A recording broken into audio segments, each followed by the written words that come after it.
அதை ரத்து செய்ய தங்களால் முடியும்னு ஒரு நம்பிக்கையோடு அன்னைக்கு சொன்னாங்க. இன்றைக்கு என்ன ஆகி போச்சுன்னா, காலம் போக போக எல்லா உண்மையும் தெரிஞ்சு போச்சு. ஏன்னா நீட்டை ஒழிக்க முடியாது. அதுக்கு ரகசியம் எனக்கு தெரியும்னு சொன்னலாம் கோமாளித்தனமான பேச்சு.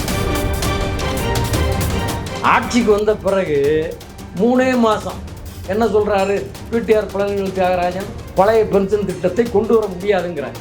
கம்யூனிஸ்ட்காரன் எதிர்த்து போராடினானா அவன் வாங்கின 25 கோடிக்கு விசுவாசமாக இருக்கணும்ல. அப்படி எதிர்த்தான்னு சொன்னால் உதயநிதி முத்தரசனையும் ராமகிருஷ்ணனையும் எதாவது அடிப்பார். ஏன்னா ஒரு துணைவேந்தர் பதவி 20 கோடி 30 கோடி 50 கோடி வரைக்கும் போகிற இடம். இப்போ நீங்கள் ஒரு முறைப்படி டிரான்ஸ்பரண்ட்டாக வெட்ட வெளிச்சமாக தேர்ந்தெடுக்கும் போது காசு எங்கேருந்து வாங்க முடியும்?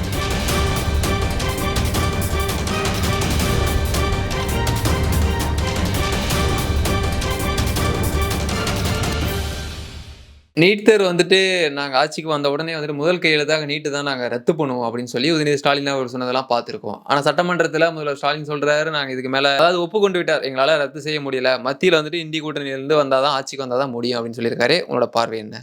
நீட் தேர்வு பற்றி தெரியாமல் அதை ரத்து செய்ய தங்களால் முடியும்னு ஒரு நம்பிக்கையோடு அன்னைக்கு சொன்னாங்க. இன்றைக்கு என்ன ஆகி போச்சுன்னா, காலம் போக போக எல்லா உண்மையும் தெரிஞ்சு போச்சு. நீட் தேர்வு எப்போ கொண்டு வந்தாங்க? யார் கொண்டு வந்தா? டாக்டர் மன்மோகன் சிங் பிரதமராக இருக்கும்போது, திமுக அமைச்சர் அங்கே இருக்கும்போது அது கொண்டு வரப்பட்ட 2013. அப்போ யார் எதிர்த்தாங்க? சிறுபான்மை கல்வி நிறுவனம் இருக்கு பாருங்க, பெரும்பாலும் இஸ்லாமிய கிறித்துவ கல்வி நிறுவனங்கள், அவங்க கேஸை போட்டான். அல்டாமிஷ்னு ஒரு ஜட்ஜ் இருந்தார், சுப்ரீம் கோர்ட் தலைமை நீதிபதி. அவர் ரிட்டையர்ட் ஆகிற அன்னைக்கு அந்த தீர்ப்பு வழங்கினார். இன்றைக்கி தீர்ப்பு வழங்குறாருன்னா நேற்றே அந்த தீர்ப்பு என் கையிலலாம் இருந்துச்சு. அதில் இது செல்லாதுன்னு தீர்ப்பு கொடுத்தார். அதன் பிறகு அப்பீல் போனாங்க.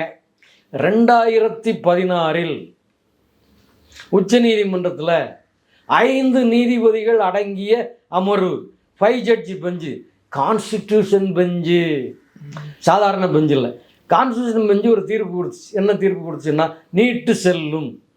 இப்போது நீட்டு வேண்டாம்னு சொன்னால் 5 நீதிபதி, 7 நீதிபதி அல்லது 9 நீதிபதி, இதை விட அதிகமான நீதிபதியை கொண்ட கான்ஸ்டியூஷன் பெஞ்சில் போட்டு அவங்க இல்லைன்னு சொன்னால் தான் முடியும். அதெல்லாம் நடைமுறை சாத்தியமற்றது. எனவே நீட்டை ஒழிக்க முடியாது. அதுக்கு ரகசியம் எனக்கு தெரியும்னு சொன்னலாம் கோமாளித்தனமான பேச்சு. இப்போ அதுக்கு நம்ம என்ன பதில் சொல்ல முடியும்? ஆட்சிக்கு வந்த உடனே முதல் கையெழுத்தாக போட்டு ரத்து பண்ணணும்னு சொன்னாங்க. இப்போ நாங்கள் மத்தியில் வந்தால் தான் நாங்கள் முடியும்னு சொல்லியிருக்காரு இல்லைங்களா? இப்படி பார்த்தீங்கன்னா பல வாக்குறுதியில் தேர்தலுக்கு முன்னதாக சொல்லியிருந்தாங்க. அதையும் இது போல தான் இப்போ திமுக அரசு செயல்பட்டு இருக்காங்க 4 ஆண்டு ஆட்சியில். அது உண்மைதான். உதாரணமாக பென்ஷன் இருக்கு பாருங்க. இப்போ என்னுடைய பென்ஷன் புக்கு உள்ளே இருக்குது. நாங்கள்லாம் அதான் நான் மத்திய அரசில் வேலை பார்த்து பென்ஷன் வாங்குறாங்க. என்ன மாதிரி லட்சக்கணக்கான பேர் பெனிஃபிட் பென்ஷன் ஸ்கீம் என்கிற பென்ஷனை வாங்குறாங்க. நான் மட்டும் இல்லை, தலைமைச் செயலாளர் அதான் வாங்குறாரு, கேபினட் செக்ரட்டரி ரிட்டையர்ட் ஆன பின்னாலும் அதான் வாங்குறாரு. அதில் 10 பைசா நான் செலுத்த வேண்டிய அவசியம் இல்லை.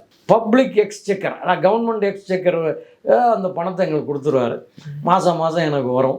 நான் என் செத்து போனால் என் பொண்டாட்டிக்கு வரும் ஃபேமிலி பென்ஷன். அடல் பிகாரி வாஜ்பாய் திமுக கூட்டணி ஆட்சி இருக்கும்போது எனக்கு டிஆர் பால் அமைச்சராக இருந்தார். அப்போ அவர் என்ன பண்ணார், பணம் இல்லை, இந்த எங்கள் பெனிஃபிட் பென்ஷன் ஸ்கீம் கொடுக்குறது பணம் இல்லை, அது சுத்தமாக பிளாங்காக இருக்குது. ஆகையினால கான்ட்ரிபியூட்ரி எம்ப்ளாயிட்ட காசு பிடிப்பாங்க, அந்த சிஸ்டத்தை கொண்டு வந்தார். அது நியூ பென்ஷன் ஸ்கீமு, அதுதான் ஓடிக்கிட்டு இருந்துச்சு.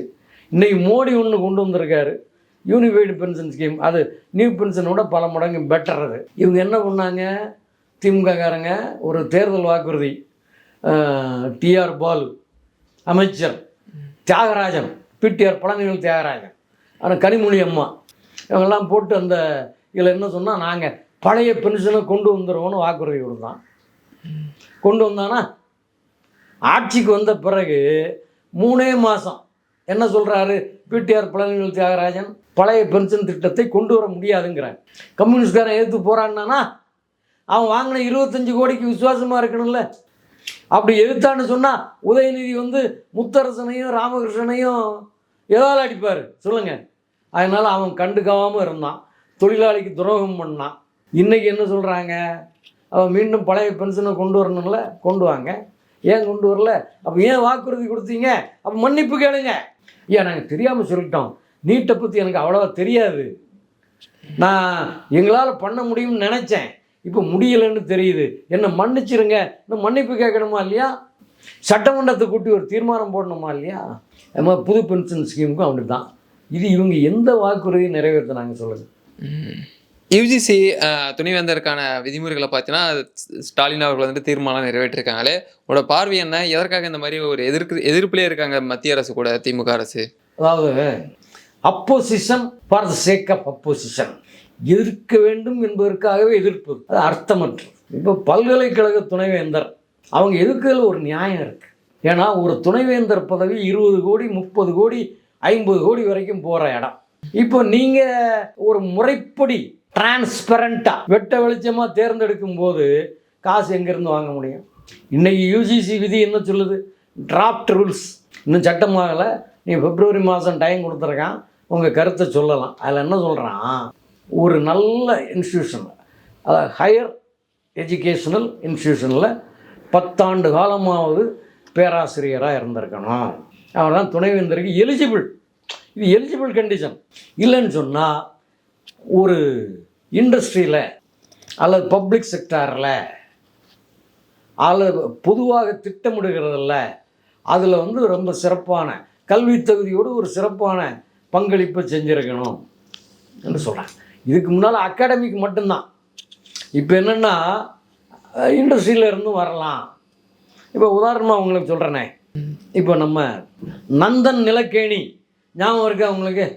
ஆதார் திட்டத்தின் தந்தை, அவர் இன்போசிஸில் வேலை பார்த்தார், இன்ஜினியர். டாக்டர் மன்மோகன் சிங்க்கு அவரை பற்றி தெரியும்.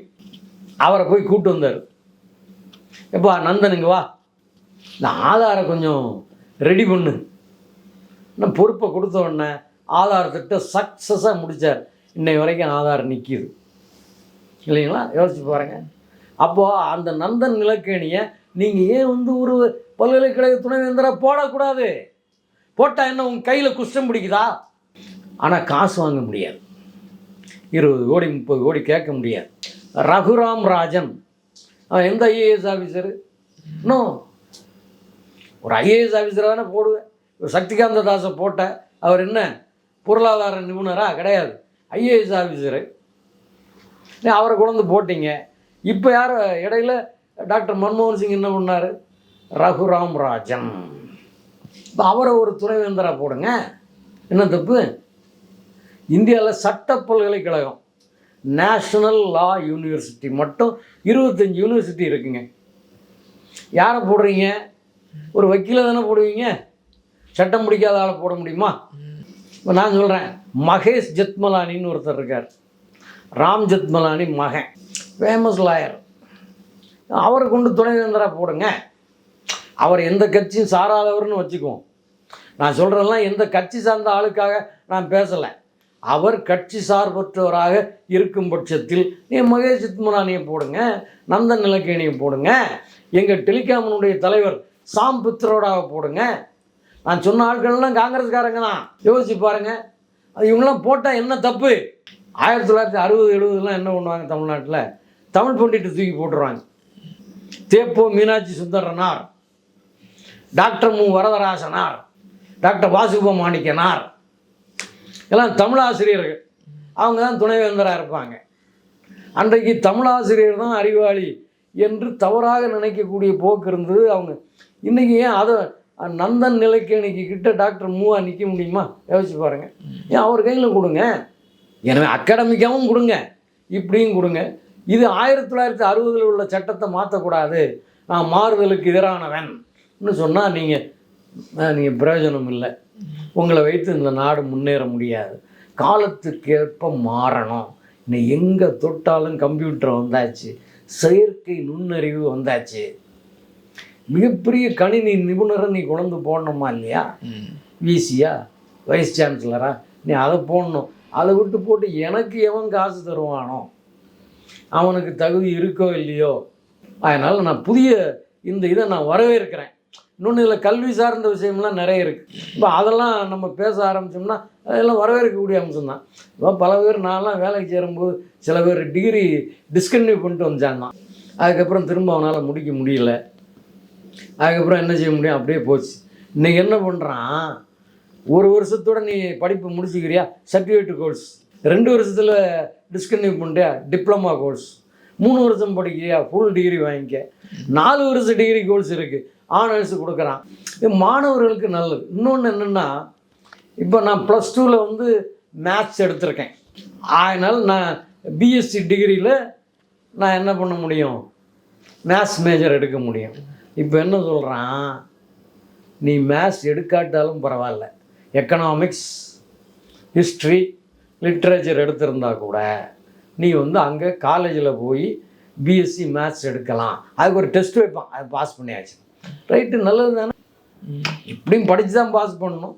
ஏன்னா இது மாதிரி மாணவர்களுக்கு பல நல்லது இருக்குது. எல்லாத்தையும் எதிர்த்துக்கிட்டு இருந்தான்னா இவன் இதெல்லாம் மூர்க்கத்தனமாக ஒடுக்கணும் என்பது என்னுடைய அபிப்பிராயம்.